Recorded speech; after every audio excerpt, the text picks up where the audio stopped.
Hello, everyone. Welcome. If you are here for the briefing on the Trump administration's plan for the USMCA review, you are in the right place. Thank you for joining us. My name is Arthur Stamoulis. I am the Executive Director of the Trade Justice Education Fund. I'm filling in this month for our Organizing Director, Hillary Hayden, who is out now on maternity leave. By way of an agenda today, in a moment, I'm going to give a presentation that starts with a very brief history of NAFTA and the USMCA. Then I'll explain the mandated USMCA review process and what we and hundreds of other labor and civil society groups have been calling for in the USMCA renegotiation. From there, I'll share the newest information, a summary of the Trump administration's plan for the USMCA, which they presented to Congress right before the holidays. And spoiler alert, the plan does not line up very well with the changes actually needed. And finally, I'll close with opportunities for us to introduce accountability into this process so that we can make a difference for working people on the planet, both at home and beyond. A few quick housekeeping items before we get started. First, if you haven't yet, please go ahead and introduce yourself in the chat, your name, where you're dialing in from, anything like that. It's great to see the wide range of people who are on these Zooms, and we're really glad to have you here. Second, a reminder that this is an activist briefing, not a press conference. If you're a reporter, I'm very happy to talk with you offline, but we want to reserve space during the questions and discussion for others.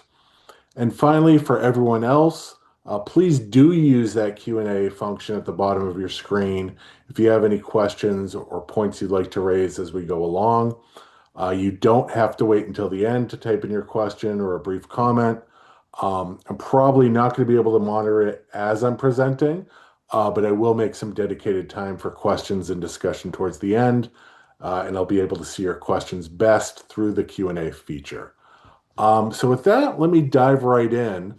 Clayton, if you could pull up the slides, please.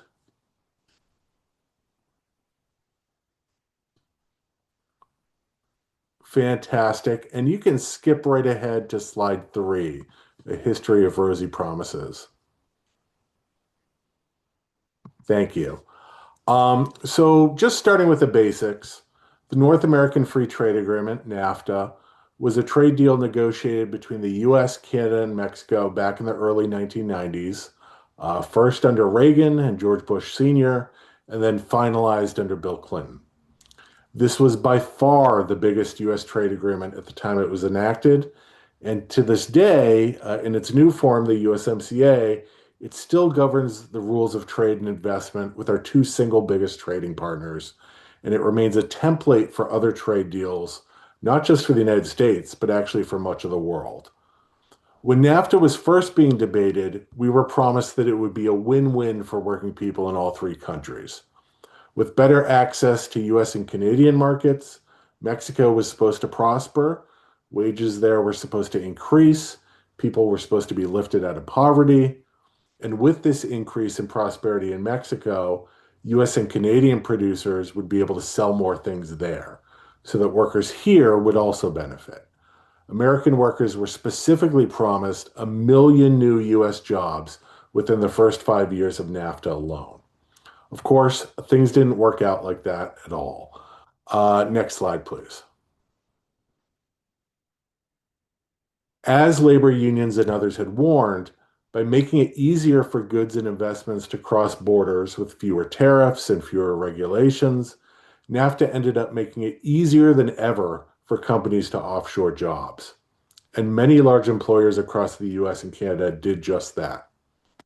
They relocated jobs to Mexico to take advantage of low wages, abusive labor conditions, and lax pollution controls. The year before NAFTA took effect, the US had a trade surplus with Mexico, meaning we were selling more to Mexico than we were buying. Very quickly afterwards, that flipped to a massive trade deficit. And among other things, trade deficits mean lost jobs. One narrow US Labor Department program individually certified roughly 1 million US jobs lost to NAFTA.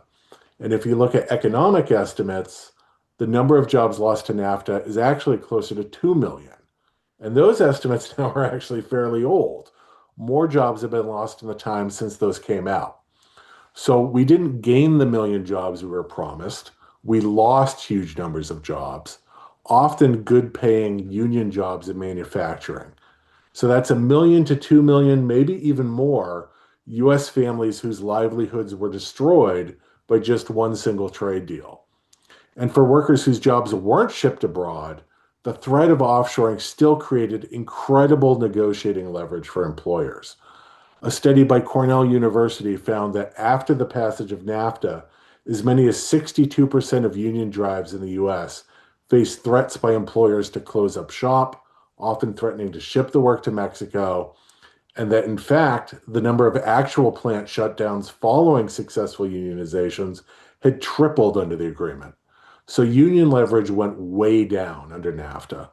And all this offshoring and the threats of offshoring created a very real downward pressure on the wages and benefits of the jobs that were left, such that even if you're a firefighter or a home care provider and there's no way your job could be offshored, you're still impacted by this downward pressure on wages. Studies vary on the exact dollar figure, but for the majority of Americans, we're talking thousands and thousands of dollars in lost compensation each and every year. Money coming out of our pockets and going into the coffers of billionaires and big corporations.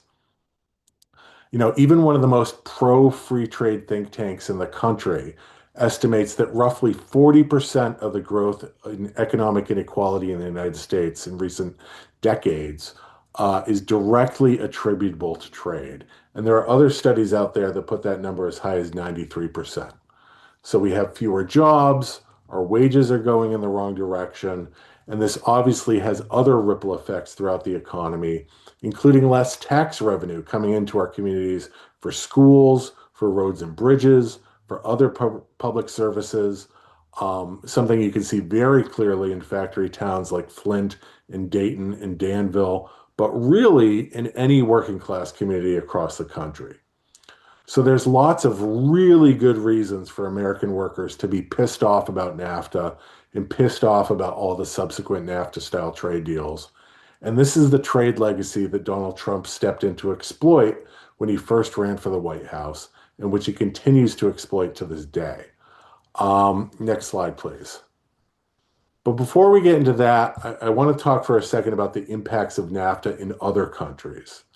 The impacts in Canada, which I won't get into very deeply, have often been pretty similar to those in the US.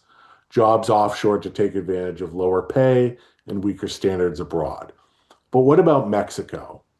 Remember that the new jobs in Mexico under NAFTA were supposed to raise living standards there. The Clinton administration actually promised at the time that this increase in living standards would reduce immigration from Mexico by 2/3 by the year 2000. The Attorney General, Janet Reno, famously said back then, and I'm quoting, NAFTA is our best hope of reducing illegal immigration over the long haul. If it fails, effective immigration control will become impossible. So as we've heard, at least 1 million jobs, probably 2 million, and possibly even more were moved to Mexico under NAFTA. So Mexico should have benefited, right? Well, of course, when the jobs moved to Mexico, the wages and benefits didn't move with them. Most of that went back into the corporations' pockets. So the once good paying jobs became maquiladora jobs that pay less in a day what workers in the United States had been making in an hour. So that increase in living standards for Mexican workers was a lie. That never happened. And for a long while, real wages for most Mexicans under NAFTA decreased, at least in manufacturing. And meanwhile, the poverty rate for the country actually increased. Even the extreme poverty rate increased. And even today, after minimum wage increases in Mexico under the Lopez Obrador administration, manufacturing wages in Mexico are still just $2.76 per hour, about a tenth of what manufacturing workers in the United States earn, often for the same exact work. And so obviously immigration didn't stop and didn't drop under NAFTA as it was supposed to. Immigration rates exploded. And this wasn't just because the new manufacturing jobs didn't pay well. It had a lot to do actually with agriculture. There's a saying in Mexico, without corn, there is no country. Prior to NAFTA, half of Mexico's farmland was used to raise corn, and 90% of the farms were smaller than 11 acres. So these were family farms, community farms.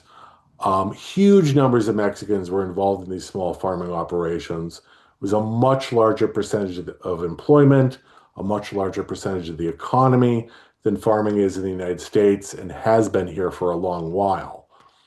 As a prerequisite to joining NAFTA, Mexico cut its public support for farmers by more than 90%.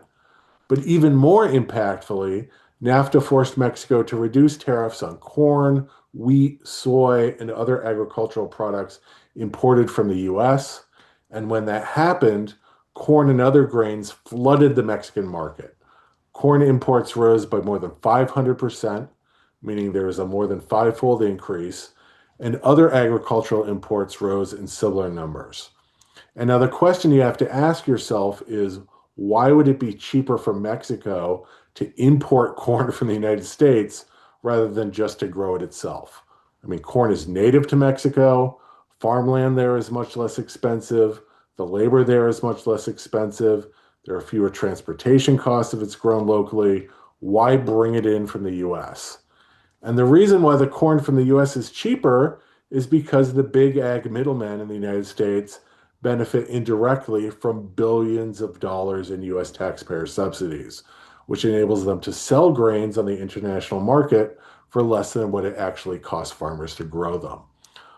This policy flies it flies in the face of any theories about free trade or free markets. You know, the idea that these are free trade agreements is a joke. And what it's done is create this dynamic that has driven literally millions of Mexican agricultural workers out of work. Huge numbers of people have been forced to leave their farms in search of work elsewhere. In some of Mexico's rural states, more than half of the population has left in search of work since NAFTA was enacted. And this, of course, has put a huge downward pressure on wages in Mexico, just as offshoring has put a downward pressure on wages here at home. And it has also put many people in a position where, to feed their families, they've had little choice but to risk their lives crossing the border looking for opportunity in the US. So when politicians tell us that these trade deals are about one country getting the better of another country, I mean, that's complete and total BS. These deals aren't about Americans versus Mexicans. These trade deals are about corporations getting the better of working people and family farmers and a healthy environment in all countries. It's not the US versus Canada versus Mexico. It's the billionaires and big corporations against working people everywhere. Next slide, please. So that brings us to the USMCA. When Donald Trump ran for president the first time around, he promised he was going to withdraw the United States from NAFTA the day he got into office. And I've got to say, we actually believed him. We had our press releases, our materials ready to cheer NAFTA's demise and to talk about all the next steps needed to start actually undoing the damage that NAFTA had caused. But instead of getting out on day one, the Trump administration instead spent the better part of 2 years renegotiating NAFTA. You know, they did make some actual changes, but perhaps the biggest change was simply rebranding the deal as the US-Mexico-Canada Agreement, or USMCA, so that President Trump could say he ended NAFTA, even when the vast, vast, vast majority of the agreement remained exactly the same. In fact, beyond the name change, two of the biggest changes that Trump pushed and that Canada and Mexico agreed to in late 2018 were new provisions designed to make it harder to regulate big tech and new provisions designed to make it easier for big pharma to extend their monopolies and to jack up medicine prices.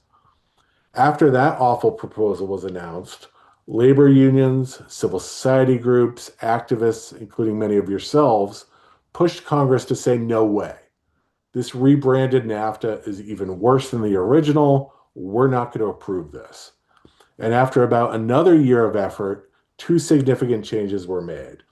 First, the new giveaways for Big Pharma that would have increased medicine costs were removed. And second, a first of its kind rapid response mechanism for labor enforcement was added. For years, trade deals had included labor standards as an attempt to appease unions and appease Congress and to try to claim that the deal would help level the playing field for workers. Post NAFTA, some of these trade deals even included labor standards in the core text of the agreements, and they were technically binding and technically enforceable. But the reality was the enforcement mechanisms associated with them were incredibly weak, and they never resulted in working people's rights actually being protected.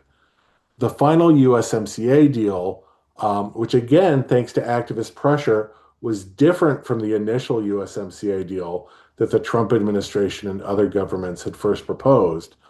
That final deal was novel in that it included a facility-specific enforcement mechanism through which unions and others could initiate claims that a specific employer was violating workers' rights and then go through a process that would impose sanctions on that individual business. So for the first time ever, you could hit an individual labor rights violator in their pocketbook.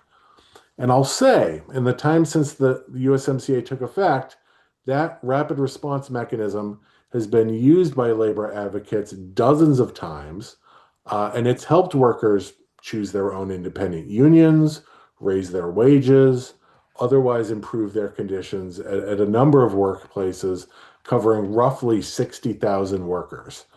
So that was certainly an important step forward.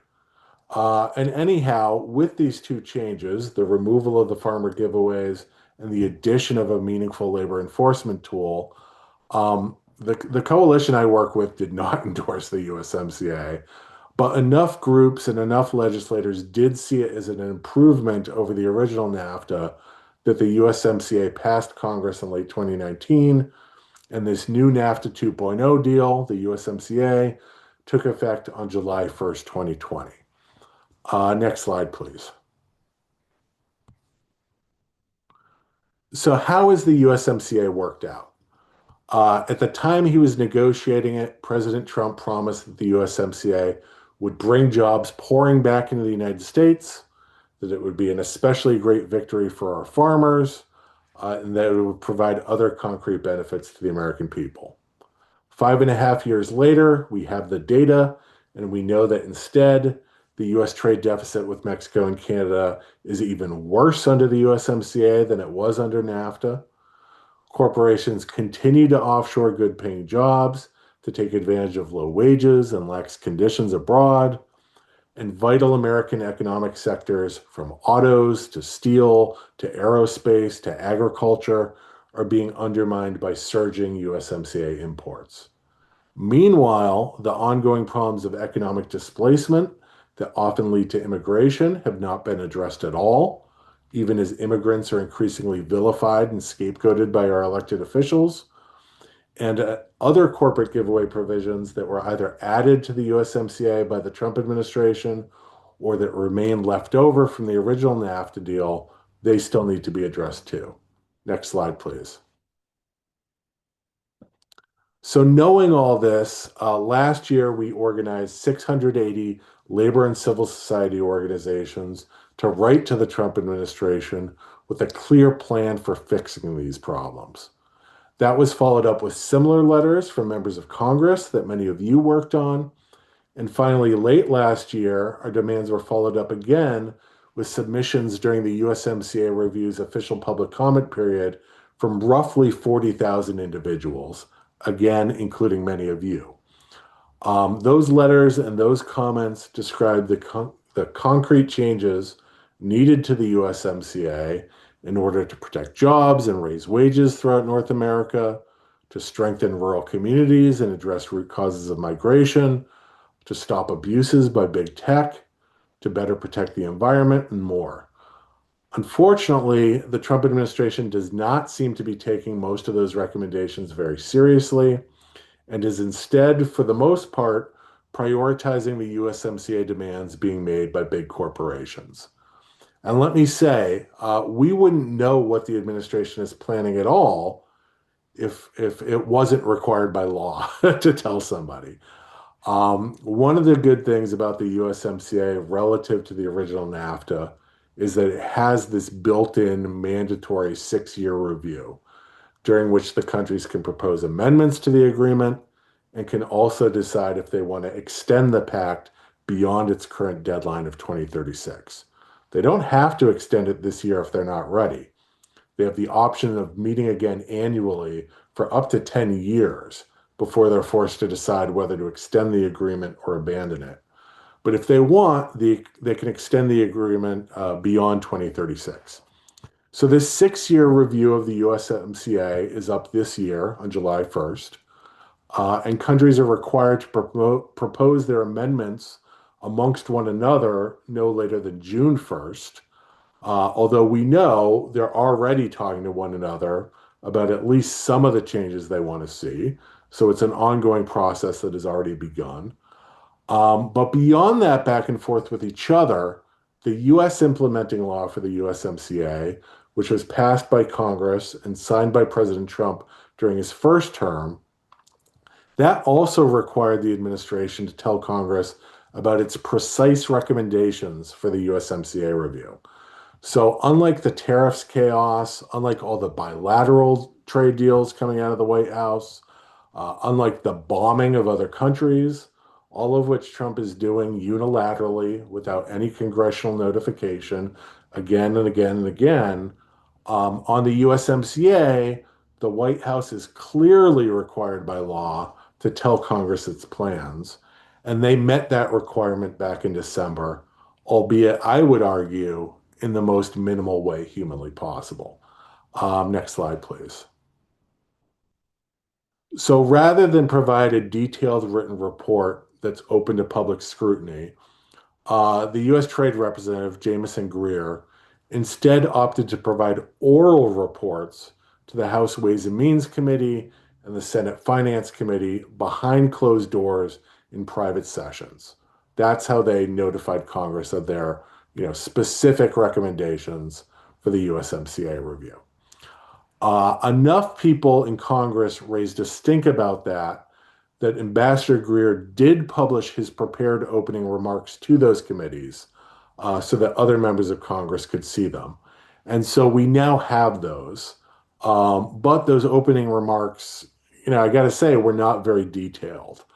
The entirety of the remarks were 13 pages, and the actual recommendations for changes the administration says it's going to be pursuing during the USMCA renegotiation, those are less than 2 pages. So the USMCA is this dense 424-page legal document. USTR itself admits it hasn't lived up to its promises, and yet the administration's plan for revising the deal is less than 2 pages. Is that really all they're going to push for? Or are they just not being forthcoming about all the changes they'll really be pursuing? Either way, it's not great. On top of that, among those less than 2 pages of changes that they've outlined, about a third of them have to do with changes they want made to the three-country agreement, about a third of it. The other 2/3 are unilateral changes they want Canada and Mexico to make to their own laws and regulations, independent of the USMCA as a whole. USTR is calling these trade irritants, and many involve sort of the traditional corporate wish list of attacking Canada's policies supporting dairy farmers, attacking Canadian online streaming rules that require a certain percentage of Canadian-made content and Canadian news. Trade irritants also include attacks on Mexico's energy policies, its financial policies, the country's respect for geographic indicators for certain meat and cheese products.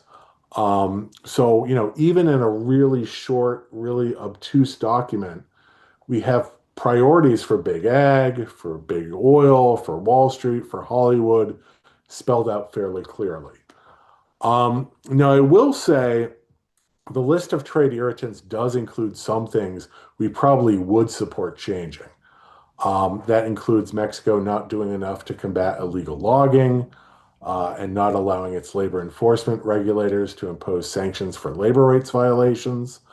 But it's difficult to know how hard the administration will push addressing one irritant as opposed to another.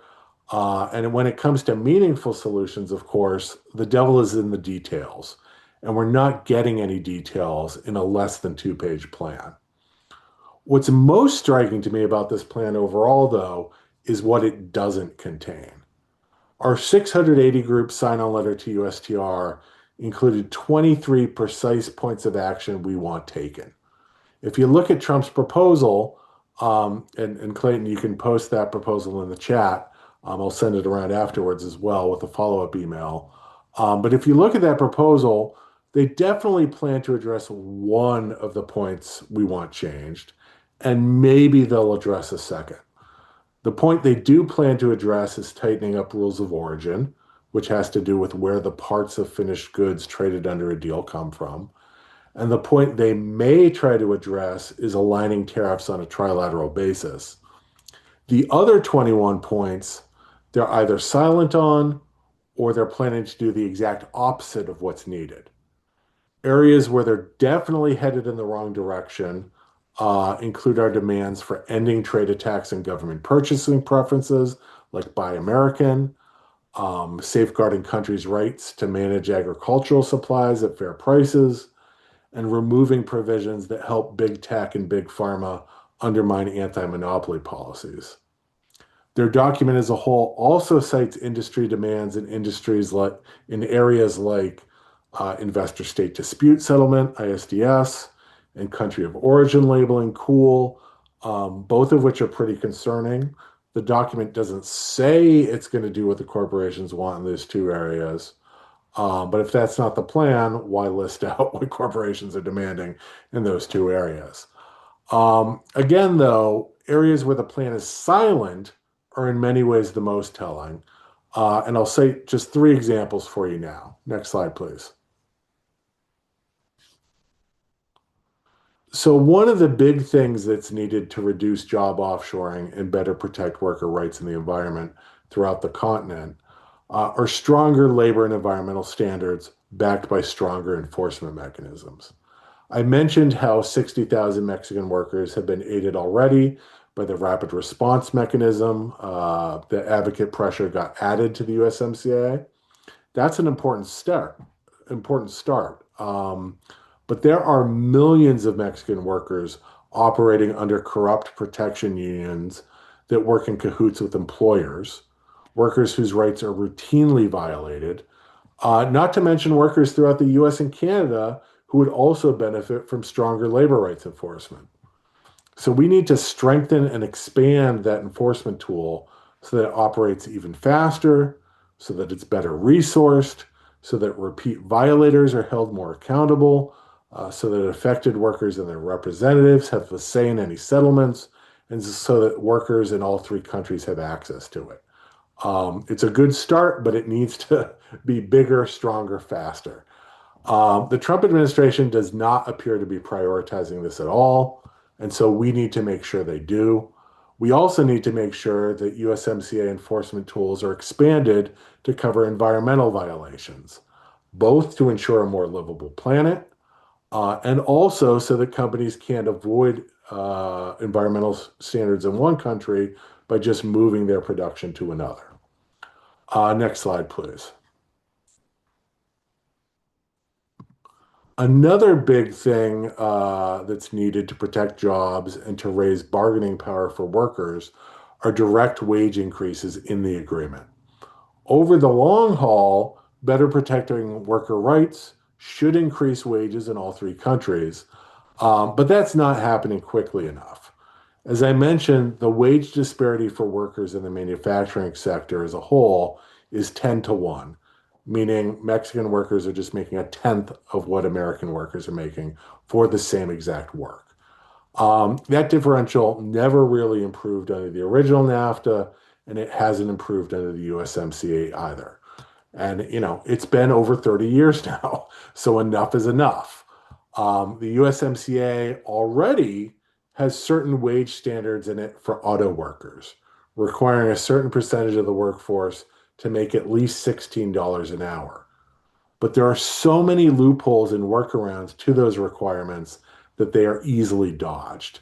So, at a minimum, let's make that minimum firm and let's apply it to additional sectors beyond just autos.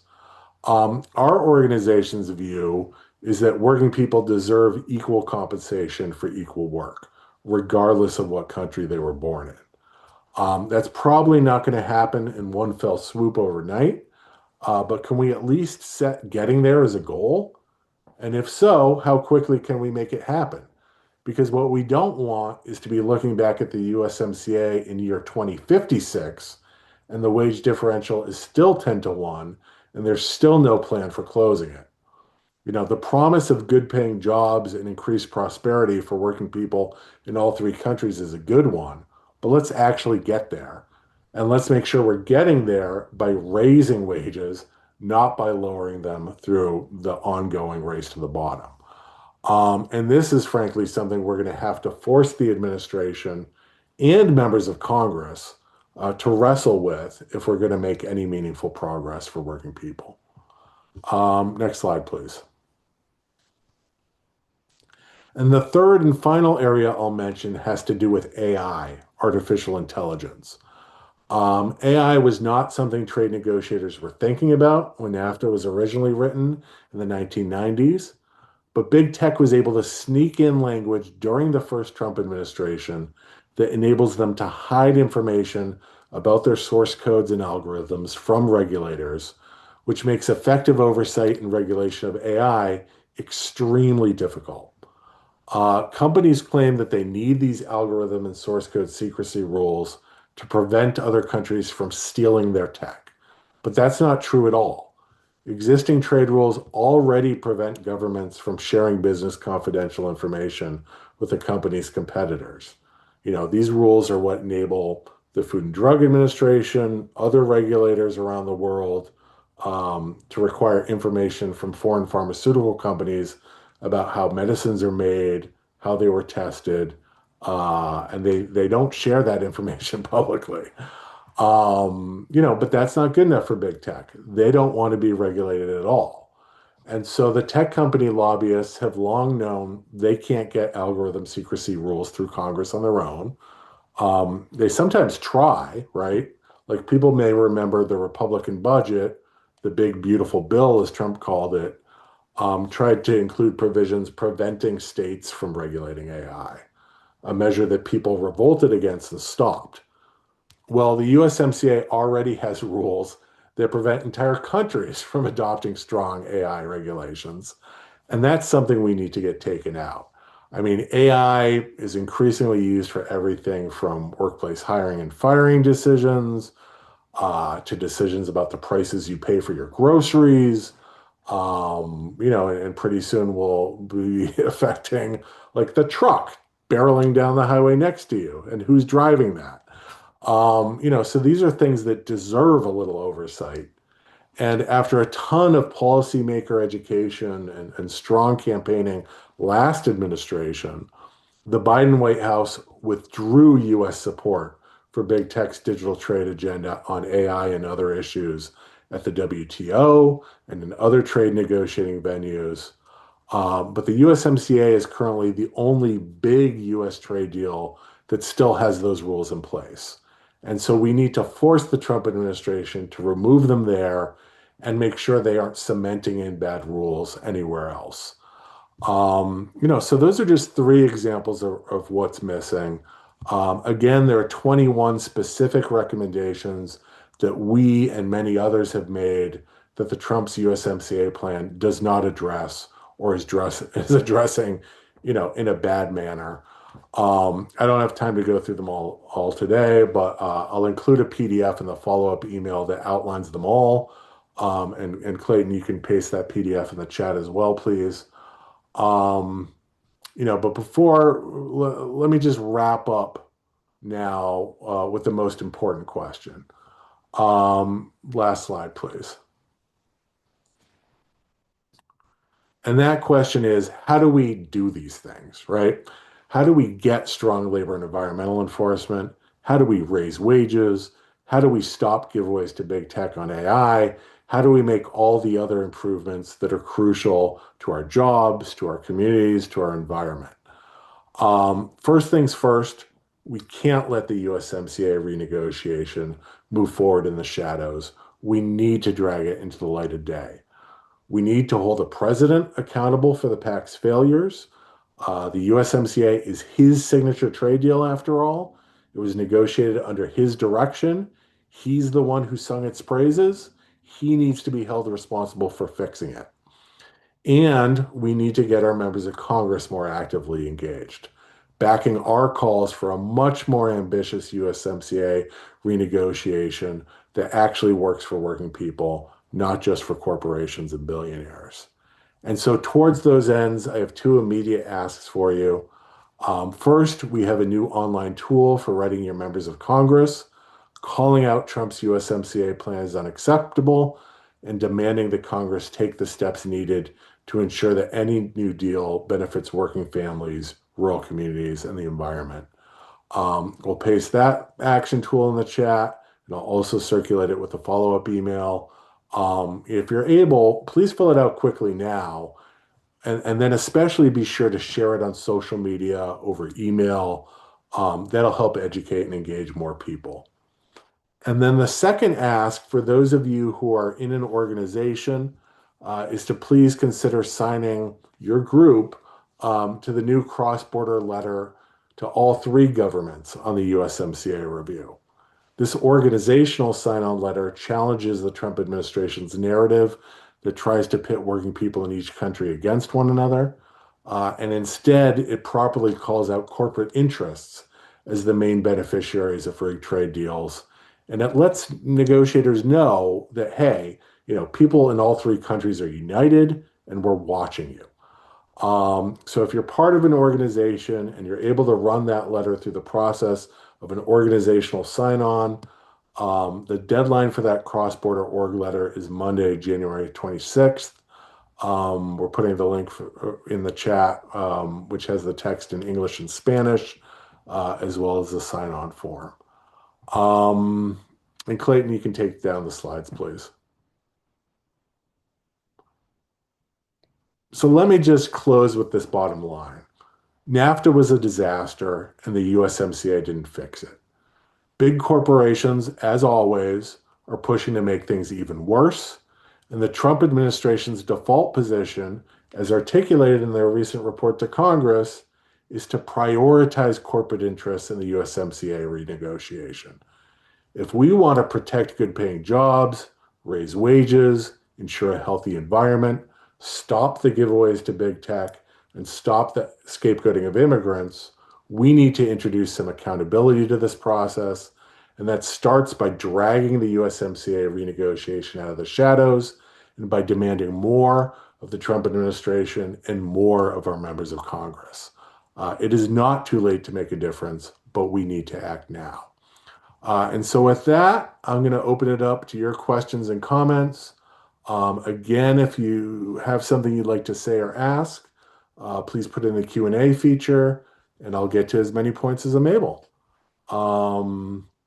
Let's take a look here. All right. So first question, what is Congress's exact role in the USMCA review? Do they get a vote on any new agreement?